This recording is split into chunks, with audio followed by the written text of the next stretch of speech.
Samantala, National ID Authentication pinalawak para sa verification kahit walang card. Para sa detalye ng balitang yan, kasama natin Idol Denise Brillante.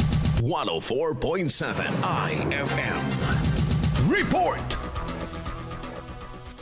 Inanunsyo ng Philippine Statistics Authority ang pagsisimula ng pilot implementation ng National ID Authentication Service sa Region 1 sa ginanap na 7th Media Forum and Media Awards and Stakeholders Appreciation Ceremony noong November 14.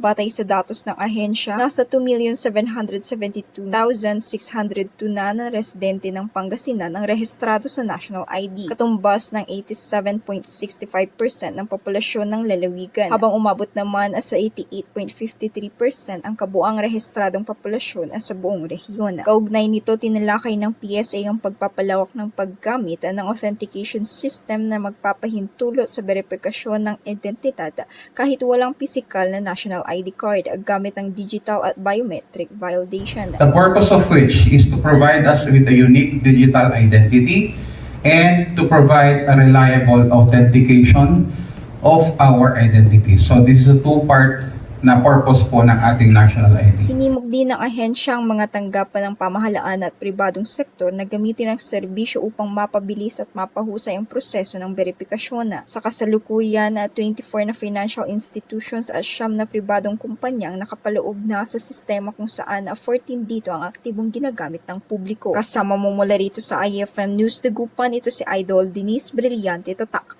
IFM. IFM News. IFM News. IFM News.